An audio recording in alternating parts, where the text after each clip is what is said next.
Well, thank you, Dareth. Thank you so much. And thank you all. And aloha, everyone out there. This is an honor to be speaking to everyone I guess, this evening or this afternoon, wherever you're at. And what I want to do is speak to you about something I've been immersed in or entangled in, and that is large whale entanglement response. And what I wanted to do is, it occurred to me, it kind of, this whole response has evolved over time, and I've just seen it grow in so many different ways, literally. And well, let me put it this way: the reach of it has grown literally and figuratively. And that's what I wanted to do is give you some of those examples, both, well, mostly in Hawaii and some Alaska. Got to keep the scope a little bit down in that regard, but just review some of the, whether it's an entanglement actual response and how we've extended our reach in that regard. Again, it could be literally a longer reach, reaching out with a pole or something, or it could be figuratively. And then the associated science. I wanted to give some examples there as well, because that's probably everyone knows on the call. It's not just cutting whales free. It's the science that goes with it. It's science goes in front of it as well. So let's go ahead and get started here. I'm going to give you some background first, and do right there. Okay. So on background entanglement threat, global threat, and here we're already looking at the scope of this. It's not just in our backyards. Okay. So global threat involves a variety of gear. It's not just fishing gear. So here again, it just, even at this level, the scope of this threat is broad. Okay, so it can be anything. We've even had scientific gear, a hydrophone that was put over the boat to listen for a humpback whale, sing those songs, get entangled in a whale or with whale. Many species impacted, including the large whales that I want to focus on tonight. Okay, I'm going to focus on the large whales. Kind of, we have to keep our scope down a little bit in that regard. And in regard to the large whales, and here we have a whale in the background, a humpback whale. It's considered one of the largest anthropogenic threats. The impact is at the individual level, okay, kind of the animal welfare side of things, as well as at the population level. And the impacts at the individual level are typically, at least, I'll say, leave it at that, typically for these large whales, not immediate, okay? And that's what's going to allow us to directly help them, okay, is that fact that they buys themselves time. Like this whale. This whale has dragged gear from the Pribilof Islands in the middle of the Bering Sea to Maui. That's 2,500 nautical miles straight line distance. So their size can help them in that regard and buy us time to cut them free. So we'll go into that a little bit. Okay. The impacts at that individual level, I want to give you some examples here. And again, this is the scope of this. It's not just one impact. It's not just physical trauma that might impact the animal. It's not just starvation. No, that's a big one for the large whales. It's not just deterioration of health. It's not just systemic infections, and I'll list it as associated impacts like ship strikes. Okay. Now that middle image shows a whale that's been propped by a moderate sized boat. And even here, when we look at the reasons, the scope can be broad, because that, I don't know how that played out. That whale could have been hit by a boat, and then the wound itself meant it was easier to get entangled as it tried to punch through a gill net, because that's a head rope, part of a lead line there, but you can see the cork line there on that whale. So maybe the ship strike promoted the entanglement, or maybe the whale was carrying gear, getting tired, fatigued, staying at the surface longer, and it ended up coming across the gill net. So this is some of the scope, and this is an example when, as it comes down to figuring out how, why, when, where, answer those questions towards mitigation. And then at the population level, very broad based as well. Now, the number I'm getting here, you probably have seen this many times because it's a good number. It's dated. You can see 2006 there. And the information was gathered before that publication there as well, Andy Reid and et al. Or others. But the estimate at the time, one of our better estimates, was 308,000 whales, all whales, great, small, porpoises, dolphins, including the great whales, falling victim to entanglement each and every year worldwide. Okay. On one hand, you might say that's a big number, but that's an underestimate. And remember, things have changed since then. We have more whales, maybe more gear out there. The threat may have changed overall, but either way, it's an underestimate of the threat. Okay. Now, for some species, entanglement threat is overtly affecting the population. It's significant. Okay. And probably everyone knows where I'm going to go with this, and that's the North Atlantic right whales or the vaquita porpoises in Baja there. So those are some examples. I'm going to try to stay mostly with humpbacks, but I'm going to pay homage to North Atlantic right whales and other species because of that status and the threat level. Oh, and you know what I forgot to tell you there? The video that was playing, that was a mother that had been entangled, a mother humpback whale, but she has a calf. And so that one did okay. That female did okay, but many an entangled or recently entangled female don't do well. And one impact may not be necessarily the fatality or the injuries to the animal. It may be reduced reproduction. So that's what I was trying to remember to say there. So trying to give you the scope again of impact. It is broad, and it actually goes even broader. But I do want to stick a little closer to home here. I work at the Hawaiian Islands Humpback Whale National Sanctuary. I'm going to focus on humpback whales for the most part, and again, mostly Hawaii, some Alaska. There's the Megaptera novanglia, the big wing New Englander, and that in part is one reason why they get entangled. Okay, because they have the profile, those long pectoral flippers, so it's part of it. They're also very, we love watching humpback whales. They're the acrobats of the whale world, very curious animals, and curiosity also promotes entanglements. I'm going to throw up a word here. It's your vocabulary word for the day, thigmotactic. Humpback whales love the sense of touch. So they love rubbing against things, playing with them. This can get them in trouble as well. So add that all up on the threat side, on one side, but then science and the reporting is all about effort, right? And since we love watching these animals and they're coastal and they're found throughout the world's oceans, you find a lot of entangled humpback whales by the nature of us being out there looking at them. And so about 2/3 for the U.S. of the reports of large whales being reported entangled in say the last decade ends up being a lot of them are humpback whales. So it's a lot of humpback whales. But remember the effort side of this as well in the equation.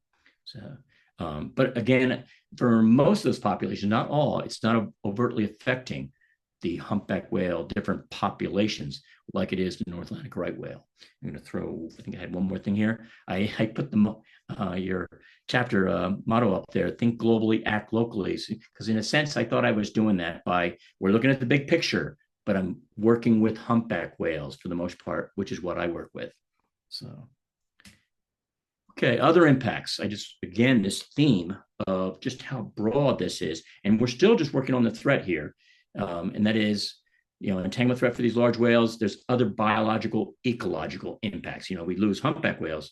There's linkage here to the ecosystem that others are going to be affected. For instance, I'm going to give you one example a little later.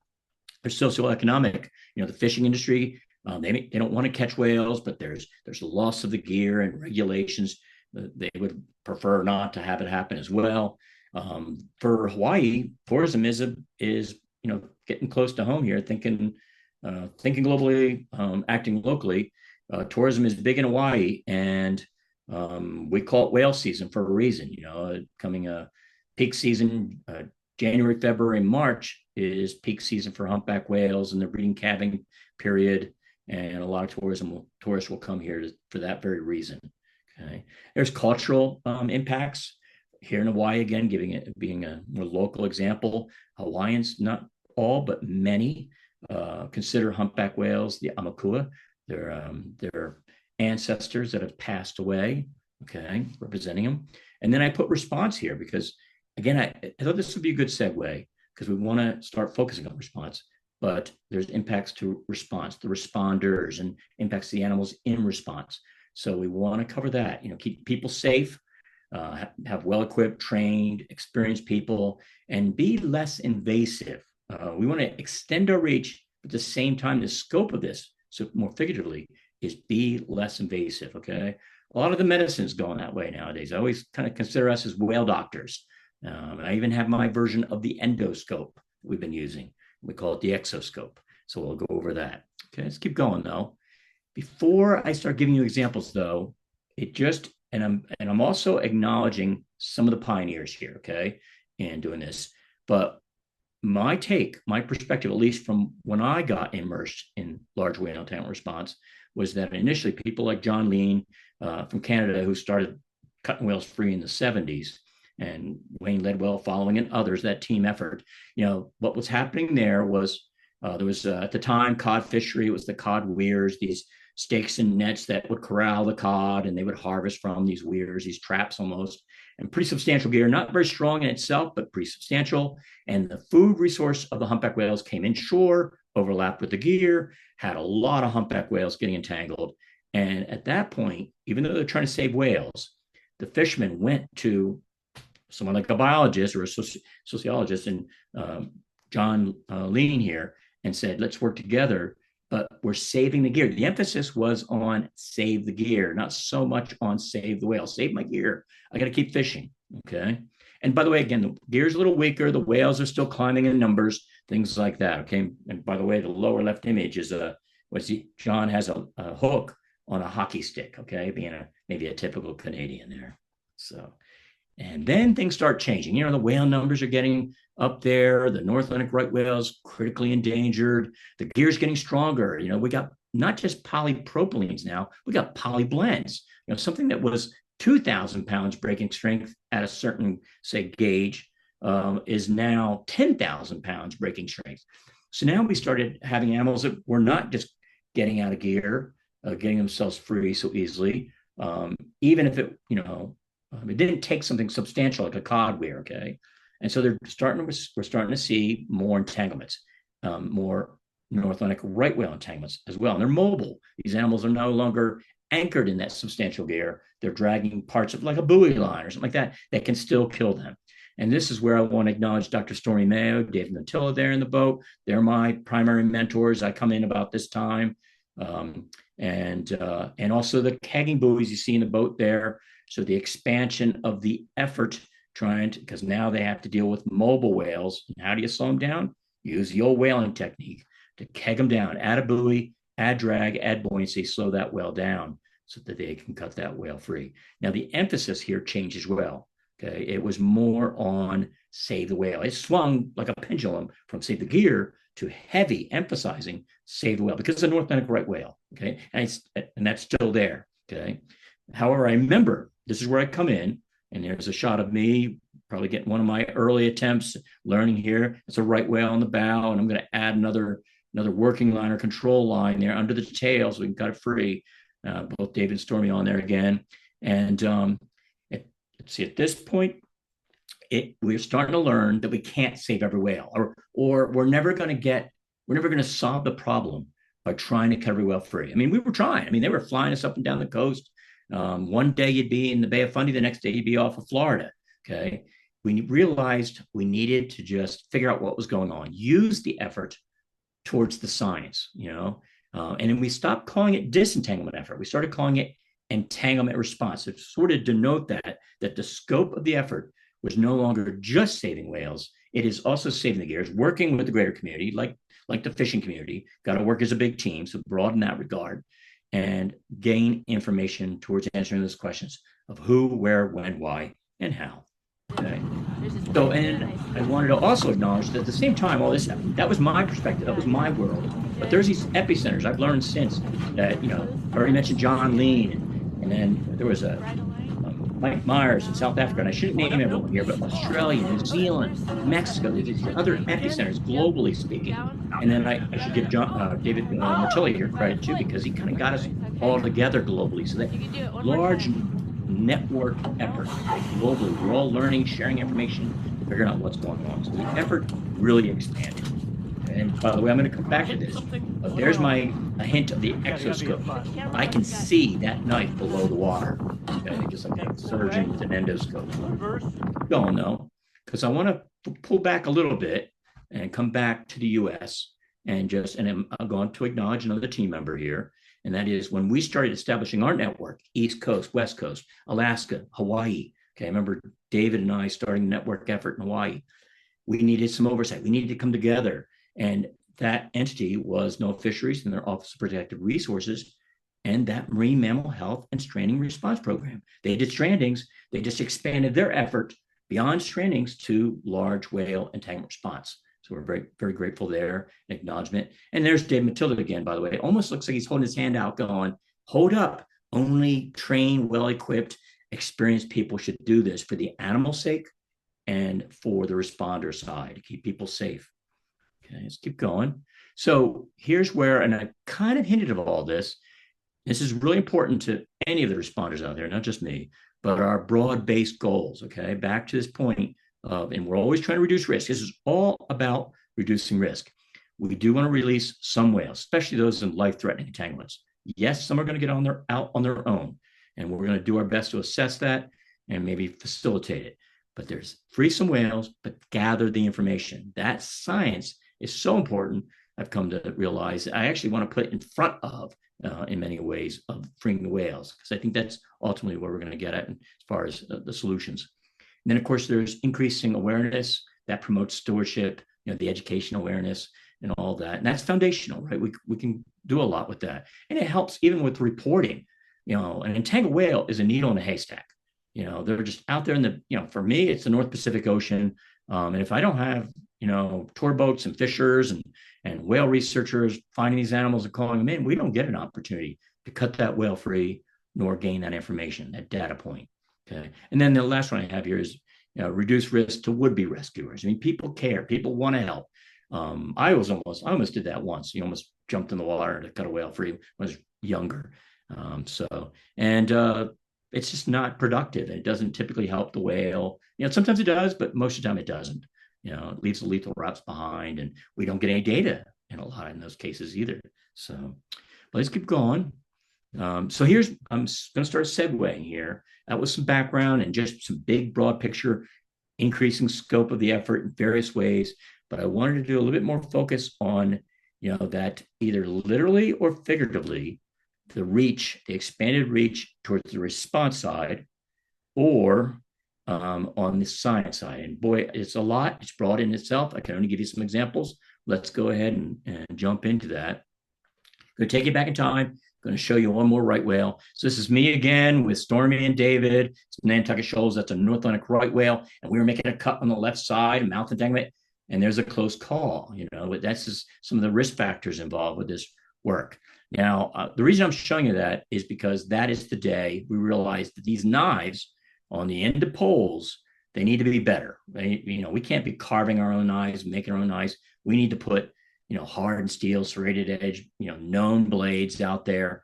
And we need a knife that would not just stay on the end of the pole. We needed to extend our reach by having it come off the pole, maybe, slip off and then have a line attached, and we could get out of there. We wouldn't stay in the danger zone, and we would pull back and make the cut. So, I remember that's the day right there. That's like 1997, I think. And you can see it's right whale 1971 on Nantucket Shoals. Okay. So here, and it is like 10 years later or so, I'm with David, Matilda, we're in Hawaii. Now you can see that from the clear blue water. But this is one of our earlier flying knives. Now we're still into carving our knives out of grade 3 stainless steel. Okay. It's good for one cut, then you got to sharpen it again. It's easy to sharpen. So you sharpen it, make a cut, sharpen it, make a cut. Still not the best thing. We're still evolving. Okay. But you can see the knife's on there. It's making the cut on this wrap around this humpback whale's head. Okay. And it worked. Okay. So, and you can see how now you can see where the pole's gone. It's just a line, and we're further back, safe enough to just put my little underwater camera in the water and take that picture. By the way, whales don't go in reverse very well. So once you're behind them and they're moving, kind of an okay place to be. Okay, going to keep going with Hawaii here. And like I said, we focus on humpback whales. And we have a humpback whale mother. She does have a calf. She's got this wrap around her head through the mouth and a bundle of gear there on her kind of starboard dorsal surface. Okay. Now this is a case where I did say we can keg the whale. We could reach out, grab a hold of them, slow them down, keep them to surface. But if you're going to get a hold of this whale, you might as well be the knife. Okay. So sometimes kegging doesn't work. This was a case. We spent a good 5.5, 6 hours just being patient, just introducing ourselves to this whale until this moment came. Okay. So we've got a flying knife, and it's a newer flying knife on the left-hand side. Lee James has got the knife on. I'm going to clear the pole. He did over tape the pole, so it took me a little bit of effort. He's letting the line out. So yellow helmet, letting the line out, red helmet, myself trying to clear the pole, got it clear. He's still waiting, and boom, there's the cut. Okay. And she was totally free. So that got that loop. That was all there was. And it fell off. We tried to recover it. In that case, we couldn't find it. Okay. So, but there was a good cut. And then this is a different whale, but here's a good view pole cam. that what it looks like. Okay, there's the knife on underwater. You see the line paying out, and now you can fall back and make the cut more remotely. So it's this literal expanded reach in that regard. Okay? That's looping there. And the upper left shows you the GoPro or some action camera with that view. And by the way, now I'm not seeing that real time. Okay, remember that. I have to wait to the end of the day, take that home, download the imagery. Okay, I just wanted to show you. There's mom free. There's the calf, all happy, breaching. Mom's got a scar, but almost certainly going to be fine. Okay, so happy ending. Okay, here, I'm going to take it. We got the better knives, but I want to take you back on the shorter poles. Okay, this is the kind of stuff we were using like 18 years ago. An aluminum pole, 5 feet. They were like 5-foot lengths. We screwed them together. There it is. It's there. 5, 10, 15. Well, you got up to 15 feet aluminum. Yeah, got it. Yep, Hard good. to hold. Okay, one cut. So Dave is making some cuts there. I'm holding the boat in position. Boy, that whale had an anchor below its tail. We didn't know it right away. Eventually figured that out and was able to get the anchor cut off the tail. So that whale was okay. So that was good. But the reach is short. So then, okay, let's show you this first. But this is carbon fiber, but it didn't come right away. It was a nice long reach. At first, it was sailboard masts, okay, or aluminum utility poles, okay. But I remember asking folks for their sailboard masts and putting them together, and that was pretty light. But boy, the carbon fiber, that reaches probably 28 feet there. We can get up to 35 foot of reach, and that means we can use bigger boats to make the approaches on the whales. And to a certain degree, the whales are used to big boats coming up to them. So that's good in that regard as well. So that was a good cut. Now here's another one. This is 35 foot reach. This whale is evasive, and I missed. And it haunts me still, but just a point that we don't get them all. And it's back to the data, back to the science, how valuable that is. That whale was super evasive. That was the only opportunity we got after 3 days of effort. So I do want to put that in perspective. Okay. So here's the thing. With those efforts, whether that miss that I just showed you, and I'm usually wearing a helmet, that's prudent, protect yourself, and there's a GoPro on it. And when I reviewed that footage, I can hear myself saying things like, am I there? Have I reached far enough? Because the perspective on a boat of looking down 35 foot of pole at a whale that's just rose up gets tricky. And that's where we wanted to start seeing if we could get a live feed. So here, again, expanding this effort, literally expanding it, on the reach side of things, but figuratively on, things like using IT, technology, things like that. So we wanted to see, and this is like version number 2 that's being displayed here. And it's like a pair of like heads up display goggles or glasses. I can see through them. So the captain knows I'm not going to step up off the boat. But I can see the camera in real time or near real time at the end of the pole. So let me show you what I was seeing on this day. There's a whale, you can see it there, and we're doing it right now. Someone took the picture from shore, and here's what I saw. I could reach for this whale, and I missed. Now, what you can't quite see happening is the whale is slowly, the problem with this, it's a mouth entanglement, right? Bad one too. But the eyeball is right next to the mouth. So it could see the knife too. And it was just slowly shifting away from me. Nothing major, but I ran out of pole. I just ran out of length, couldn't reach it. Now, kind of lucky because that was not rope or line. That ended up being coaxial cable. The knife was not going to cut it. So we're going to get back to the animal. And that's going to take us into new tools, because there's different gear. Oh, here's the cut. We've gotten cable cutters as close as we can get. One cut. One cut there. It's a mouth entanglement. Right. Yeah, that's we can't get any closer, Lee. So that's close as we thought we could get. He was pretty surface active, and I admit I thought it was pretty bad. And I thought, boy, I don't know what this was. One cut. But I think what I did. There's that's we can't get any closer, Lee. There's science. Okay. There's another aspect of science here, and that is we do try to get the photo ID of these whales. Okay, we always want to do it. It's great informational, but especially with the entangled whales, you can follow them over time and see what was the impact. Of course, did they survive? Various information like that, especially for us, impact and survivorship. Okay, on the response side. Okay, on the entanglement threat side. Okay, so you're following over time in space. Okay, I won't get into the big picture here, but what I want to tell you is that whale this past whale season. So we cut it free in 2017, and it showed up this year. Okay, someone took a picture of it. They put it into Happy Whale, and I think probably everyone knows what Happy Whale is, but it's an AI digital catalog started by Ted Eastman and others. It's become very popular. It's a great tool, broadly speaking. But for us, I used to have to ask all the researchers, like, can you see if you find this entangled whale we cut free? Now, I get an email from Happy Whale saying, Ed, I found your whale. Someone found your whale. It's all computer based and AI and machine learning. And it's just a great tool. And it just makes your day when you get that information back. So it's really cool. And a shout out to Happy Whale and any of those digital catalogs. So a good example in the science. But I'm going to jump back on the response side. And this is a 2-year-old. We had this April in just outside Dutch Harbor. Okay. It's semi-anchored in the gear. It's a nasty entanglement. And he's just a 2-year-old mouth entanglement going back to the tail. The animal's hog-tied. It's not going to get out of it. And it's remote. So here's that scope again, the reach. They actually flew me from Maui up there, and some Sadie Wright from Juneau joined me. Okay, so we met there, and it was actually a fairly rapid response. I left in the evening, and by 11 o'clock the next day, we're working on the whale almost. So pretty good in that regard. We didn't cut it free the first day. We kind of did some assessments, which is prudent. But I got to use my exoscope for the first time, version 3, successfully. Okay, so the whale didn't shy away. Okay, there's the hog tide, by the way. So here, this video that's playing, again, you can see what I'm wearing. I got the goggles on, I got a GoPro on. Okay, Sadie's holding a monitor though. We plugged it into the monitor because that would let the helm person see as well.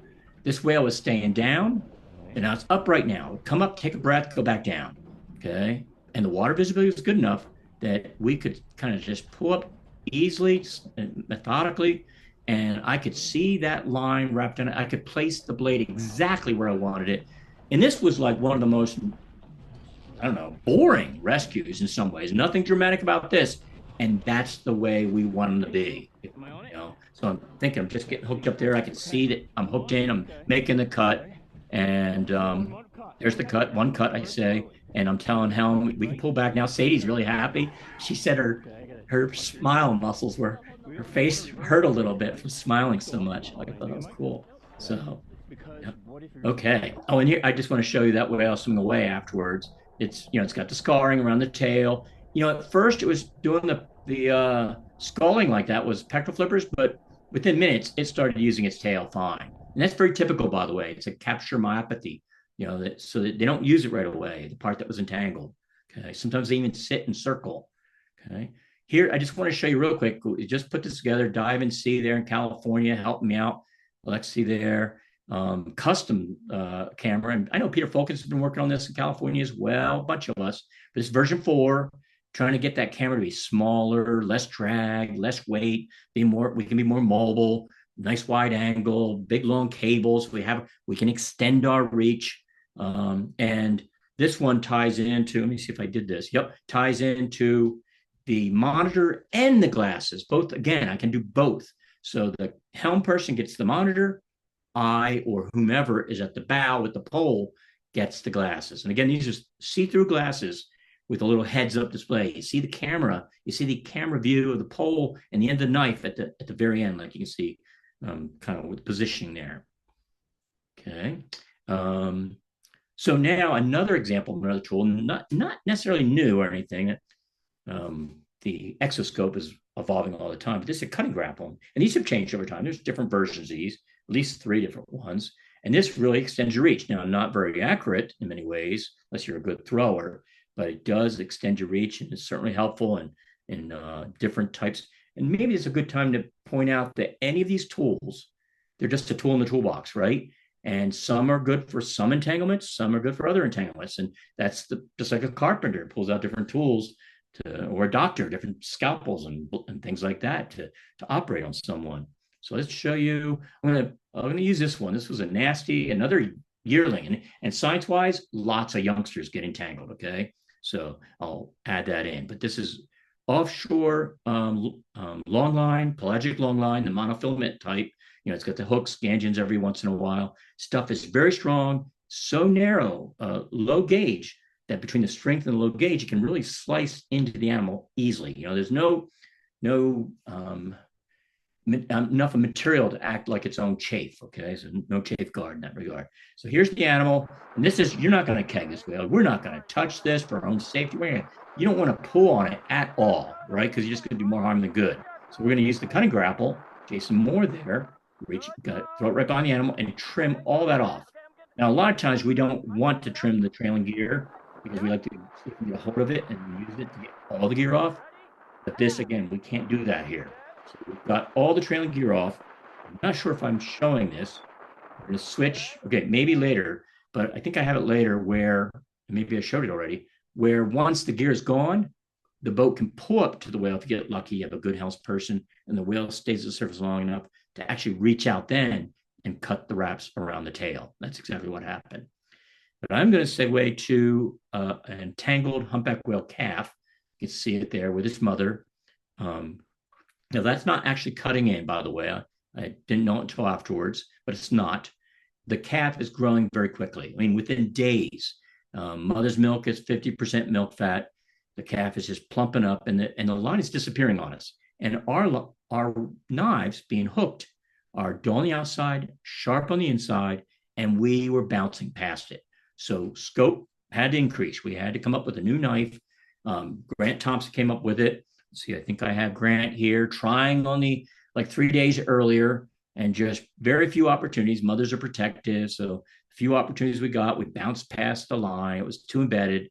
And so we came up and designed a new knife. It's sharp on both sides, a bamboo knife, carved up a little bit. So sometimes these are not like high-tech things. I remember using a lawn sickle to cut a whale free once in Alaska. But there's the cut right there, that calf, a little bit of blood, you'll see it, for about 20 seconds, if memory serves.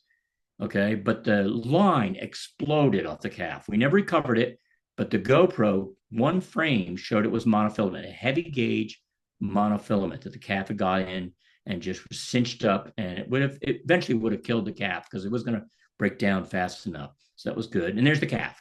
For a month, they get to build up their strength, and for a month it was around, and it had the scar, it had the mark, the indentation.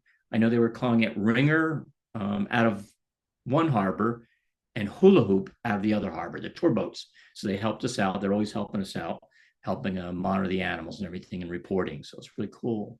So, and I'm not going to say a lot about these other tools, but I just wanted to give you the scope again.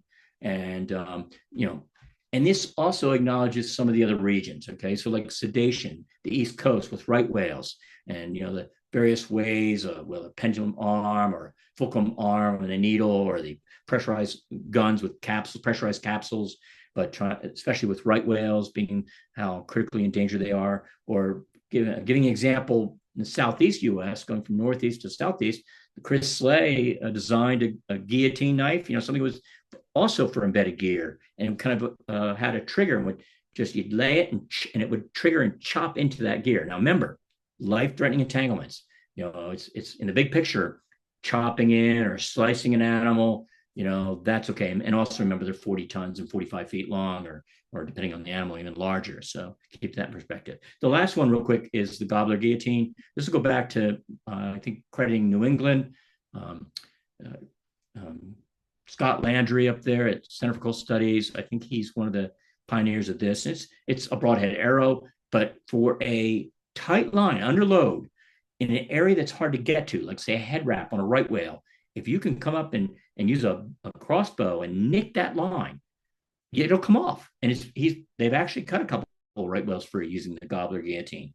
Just nick it, weaken it, and the load, because it's under such load, it'll pop the line free. So these are thinking outside the box, the scope and all, but some pretty cool examples. But I'm going to come back to Hawaii, and just look at some of the scope of gear types, because some of the gear types also dictate the tool. I've already mentioned the cable, and that's what's in the background there. That's me holding up that cable that we've just cut from that whale just swimming away. So we've had cables, we've had moorings, mooring cables, anchor chains, Fads, a fish aggregating device, pretty much a mooring in that regard as well. So let me give you some quick examples, one of which will be Alaska. So here it is. Now it's a close-up view. John Moran got this. He's got his GoPro in the water. So we had to do the assessment first. How's this whale entangled? Okay. If we cut the chain above the whale, can the whale hold up the weight of that chain? And can it get out of it? How is it cinched up in the mouth? It's a mouth entanglement. You see the eyeball almost looking at the camera. There it is. Okay. So John's imagery and some that Fred Sharp got up there showed us that the whale, if we cut it, it can get out of it. And then the captain and I did the calculations on the weight of the chain. And we calculate the whale this size could easily hold this up. It won't drown. It won't send it to the bottom. And so they used a grinder on the bow of the boat. And this is just a small tour boat that was anchored for the night. And a juvenile whale got its mouth in the gear in the chain, okay, anchor chain. And we're able to cut that chain. The whale did go down, and you saw some pukas. Those are Hawaiian for fluke print, okay? And the whale's working the chain, and it spit it out and swam off. So another happy ending. So we can do these things. And boy, whether it's figurative or literal reach, it can work, okay? Real quick here, that this was as far as we could tell, a fad, a fish aggregating device. Put a mooring out there, put a lot of junk, put some debris in the water, and you'll create an ecosystem which will draw little fish, which then draws the big sport fish. Okay, make your own fishing hole. And as far as we could tell, that's what someone had done. And what it was 10 70-pound brake rotors that they used as a mooring.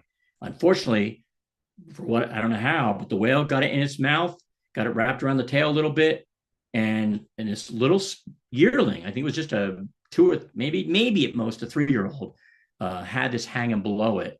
And boy, they don't like dead weight, and it just wouldn't stop. This whale just kept swimming because he wanted to fly the weight that was hanging below him.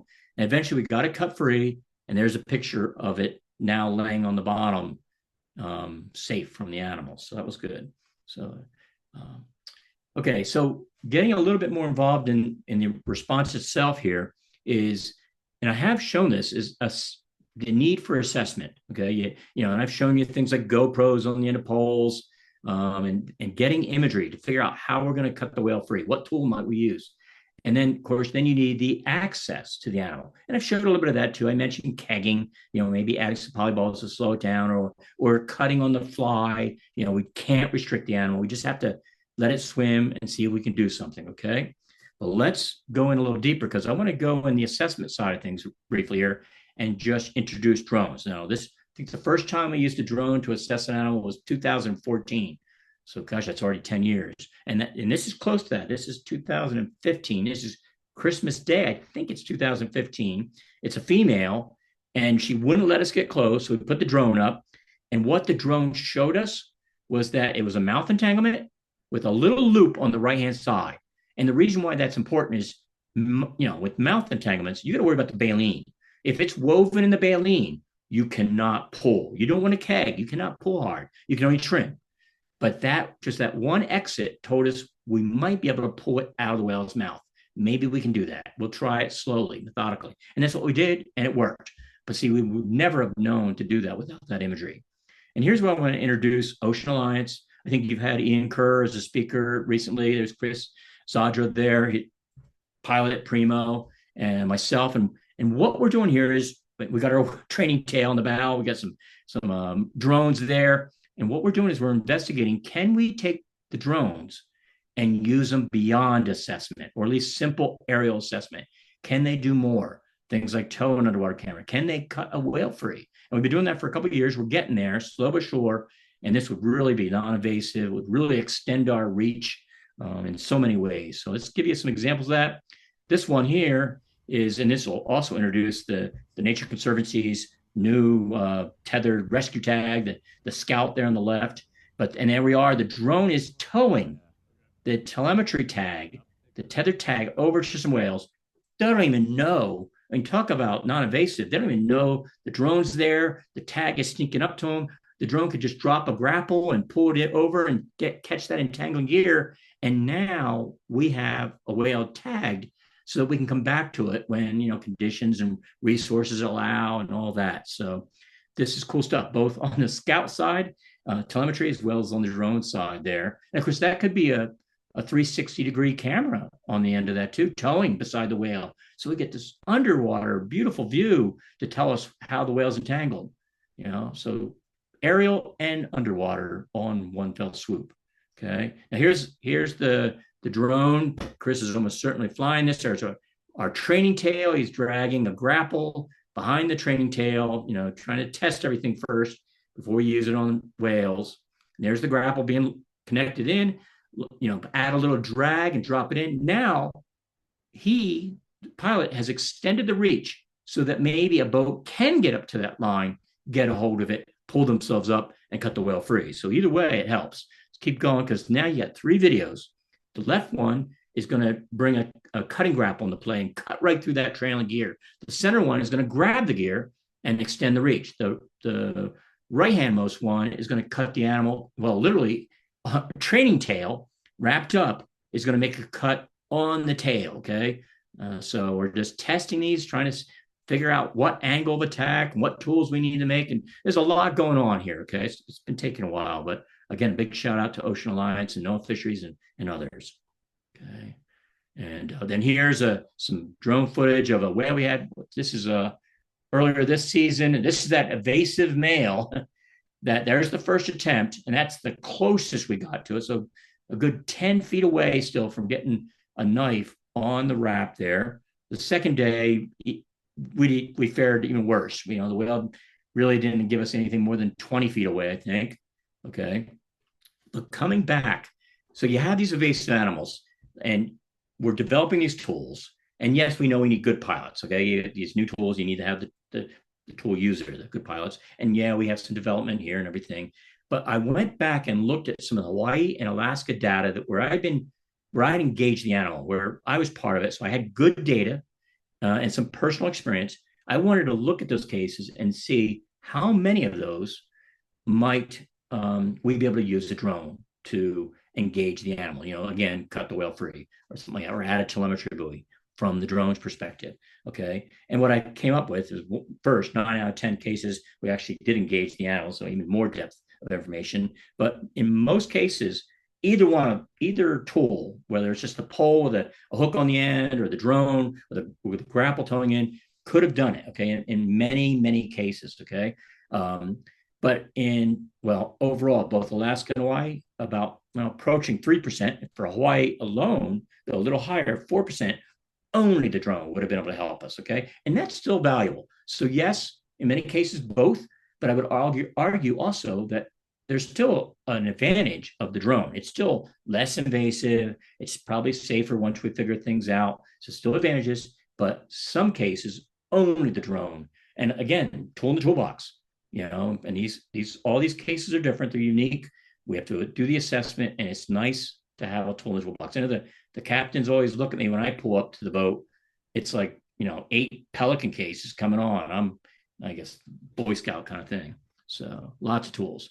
But again, these tools are only as good as the pilots or the tool user. So you do a lot of training. So that's Jason Moore. I'm actually just doing a launch with him. This is like 10 years ago. I think it's Phantom. Okay. So I want to point that out.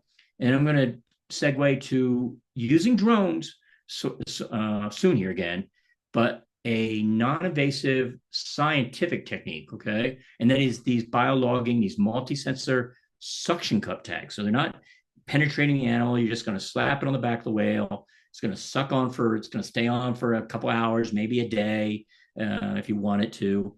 And here it's the pole that's deployed that suction up tag on the back of the whale. So the pole's just dropped it on a little cradle there. Okay. And these things are, they have 4K cameras, they have acoustics, hydrophone, they have depth sensors, pitch and roll, the accelerometer. So you get behavioral information, the movement of the animal over time. You can see it, you can hear it, things of that nature. Really good tool. And you can leave the animal. So it's even better than focal animal in that regard, totally non-invasive. Yes, you have to come up, in this case, get close enough for an extended reach of that pole and get it on, okay? And here's some imagery of that. So you're going to see the lower right is the camera on the tag, okay? Boom, tag's on, boom, matches up, and now the whale's gone. You typically don't see much of a behavioral change if you haven't, stressed the animal on the vessel approach side of things. Okay. So this is a male, and I'm just going to let this go for a little bit, but he's going to join a comp group, a competition pod or group. Okay. And you see the other males. There's a female out there front somewhere. I see a scarred animal there. I see another scarred animal. I've already gotten 3 fluke IDs. I'm learning from this animal. I'm getting behavioral information. I remember one group there's my fluke ID. We got 17 fluke IDs underwater from the whale. I was like, boy, we could never have done that. I would have spent 4 hours getting that from the boat. So really cool stuff. And again, the scope of this is just expanding. It's just so broad. So really cool in that regard. And I think I've covered this, but these CATS tags are called custom animal telemetry systems there. Everything from the behavioral side. Now I'm going to focus on the compromised animals, on the entanglements here. Okay. So we want things on like the behavior of the animal, the impact, behaviorally speaking, of the entanglement. Okay. How's it moving? And then our response. How does our response affect the behavior? Could we get better? Could we do better and be less invasive on a response side? This could quantify that for us. Okay. The energetics, because there's a accelerometer on these tags, it's getting every fluke beat. It's getting that movement and how deep they're going and how fast they're going. So it's getting that kind of stuff. Again, it could be the risk side on the impact of the threat, or it could be our response to the animal. And then acoustics. About half the time we get companion whales showing up. Okay. And we're going, is the whale calling them in, or do they just show up? Well, with the acoustics, we'll find out eventually. Are they calling it in? Is this epimelodic behavior that I know Rachel Cartwright's working with? Okay. Okay. Now this could be a little segue because this is my little example of the broad ecological footprint. But mother has been tagged, and that's the calf out in front of mom. A lot of calves bow ride. Okay. What I want to draw your attention to is the calf out in front and the fish that are tailing the calf. Okay. Now I know we only have part of the view here, but look, when the calf hits the mom, the fish jump right back into the view, right? What they're doing is they're eating the skin that's coming off mom. Okay. So they're feeding off of mom kind of opportunistically. But I liken this to like, I'm not sure if this is a good analogy, but like the family dog that hangs out below the high chair of the toddler, waiting for the toddler to kick the peas off the table of the high chair. And that's what these fish are doing. These opelu, these small scad type fish, are following the calf, waiting for it to bump into mom because they know it's going to keep bumping into mom, and they're just waiting for it to knock some skin off, and they're going to gobble it up. And this could be significant biologically speaking or ecologically speaking. We think it might be, and we are measuring this. We're trying to behaviorally and otherwise trying to measure this. So a little side, and I just put here, things like, again, fish feeding, and remember, it could be cookie cutter sharks are feeding on the whales. That's what those oval chunks are that are coming out of them or been bitten out of them, or a tiger shark that takes down a sick calf. You have a sloughing skin that comes off. You have mortalities, the whale falls, which create their own little ecosystem. Placentas, the afterbirth that the ecosystem will take advantage of. Barnacle offloading, that's one thing that, that might be one of the reasons why they make that long migration, is that warm water, the barnacles don't do so well, and you clean your hull, you clean your body off of all that drag. So they all fall off. It leaves those round scars behind. And of course, defecation, the feces is food for some as well. So a little side there I thought was cool. And some of the benefits is the increased scope of using this equipment of the science that it gives us, that opens our eyes. Okay. Here's one thing we want to do with these suction cup tags is use the drones to put the tag on the entangled whales. Okay. The reason being was, and we tried, is just we did want to free the whale. And I was always so worried that if I made an approach with the pole to put the tag on to get the science, would I be sacrificing getting the whale free? I was so conservative on the whale side that I just really could never do it. But the drone doesn't burn an approach. The whale doesn't know. I mean, you can see this whale, this entangled male humpback whale, doesn't even know the tag's been dropped on it. And we had our opportunities. I didn't get it, but it certainly didn't hurt our opportunity. It was just the behavior of the animal is what hurt us. By the way, what I saw afterwards is that I should have laid the knife down as the whale came up to the surface. I should have dropped it in when the whale was maybe 4 inches away. I probably would have picked up the floating line off the back much easier than that miss that I made. So lesson learned. Okay. And the same thing I've done here that I did with the what's the likelihood of this being useful for cutting whale free using a drone? I've done it for the tagging. And so you can see it's lower probability here. And what's happening here, by the way, so you see it's about half the cases the drone only would have it. Okay. Otherwise, it's either. And what's happening here is some cases, they're just the rough skin, the cyanids on the body are just, the suction cup's not going to hold. It's not going to adhere onto the animal. So we lose a little bit in that regard. But again, like any tool in the toolbox, there'll be cases where it's going to be useful and cases where we stand down. We can't use that tool on that given case or that given day. So I think it is another good tool in the toolbox. And I'm just going to throw here, this is a whale coming up, we're getting breath. So this is, others do this, it's standard fare now. Snot bots, I know Ocean Alliance is the originators of that, and using drones to get breath analysis towards stress hormones, et cetera. And photogrammetry, I just threw that up. We're doing some of this as well, but these are great tools. We've got the drones up in the air, get the breath, get the photogrammetry, get an assessment of entangled whale, drop a tag, and maybe cut a whale free at the end. Maybe we'll get to that point. So we'll see.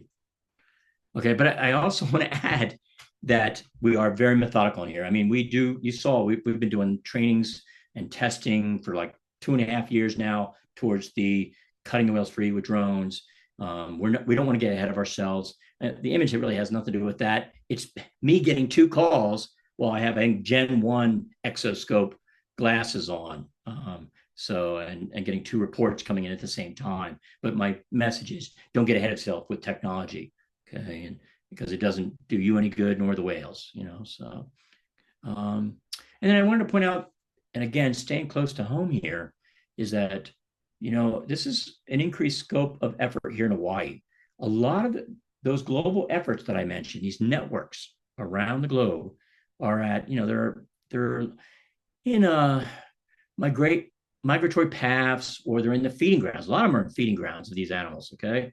And we have here in Hawaii one of the few cases or efforts on a breeding calving ground, okay? It's principal on the North Pacific for humpback whales. And that by itself is important because if you're trying to figure out what's going on, you need to look at the big picture, the broad scope of things. You need to answer all the questions and put all the pieces together to get that as best picture as you can towards mitigation, towards solution. So I really think that's a big plus for us. We fill in some of the knowledge gaps in that regard. Of course, we have the clear blue water helps us, and we learn a lot in that regard. We also have the aloha spirit. Let me go ahead and show this image as a whale. We don't think it made it, but we did get almost all the gear off of it, by the way. But again, the clear waters, the warm waters can be calm if you're behind an island, but otherwise it can be pretty nasty. So it's not all paradise. And you have that aloha spirit. And it's big here, it really is. I'm not saying anything against any other team, but I do want to give a shout out to the Hawaii team in that regard. So conclusions, I just threw a couple here, but the response effort in Hawaii is definitely broad. It's broad, and I just mentioned that. Okay, the scope, it's so many different ways, and globally, all the other teams are broadening scope in so many different ways. Okay, entanglement threat continues to be dynamic. So that's unfortunately, every time we start to get a beat on it, things are changing. The gear changes. We got climate change now, and that's changing things. Climate change affects the threat or the associated parameters of the threat. Like ice fields retreating and new territory coming into play. And the whale's not even knowing anything about gear and suddenly having to deal with it. So things like that. So that might cover the changes in the animal's environment there. And then the full extent of the threat impact is still unknown. I wish we had the solution. I guess there's no silver bullet, no easy path, but we're doing our best. We're cutting some whales free. We're making progress towards saving many others. We're gaining the information. The science is coming. Again, it's just a moving target. And humpback whales could be one of our indicator species, our ambassadors. I don't want to say poster child, but on the education outreach side in this effort, can promote stewardship, and we need to do that as well. It can't stay just in your lane, I guess is what I'm saying. In that regard, we got to be kind of diverse and have scope. So thank you guys. I think I did okay on timing. And oh, by the way, that video playing now is we've just the day before this whale fought us and we had to stand down. We tagged it, we found it. That day, this day, I said, do not pull on the gear. And we got above the whale, and the guy at the bow looked down, and the whale leaned up, opened his mouth, and he just pulled the gear out of the whale's mouth. Didn't have to do anything. It was like night and day. And so that's the free whale that was breaching. And he did not tell me. The guy at the bow, Lee James, did not tell me at first. So when the whale breached, I went, let the line go, let it go. And he goes, no, it's okay, it's okay. And I was, what do you mean it's okay? And he goes, well, the whale just spit it out. And I was like, you should have told me that earlier, you know? So it was a happy ending. And it was another eye opener on the scope side of things. It was like, maybe we don't always have to keg. Maybe we don't always have to pull. Maybe we can work with these animals a little bit more. And they're individuals that we need to figure out who you are and how might we work with you to get you free. And then again, that's science. So that was actually a cool video in many ways. So, okay. And then, oh wait, I have acknowledgements. There's my last slide. Boy, big team. So it's hard to, I want to name everyone. I can't. I've grouped people and organizations, and whether they supported it, funding, or whether they're hands-on. It's just a huge team. It really is. So thanks to everyone.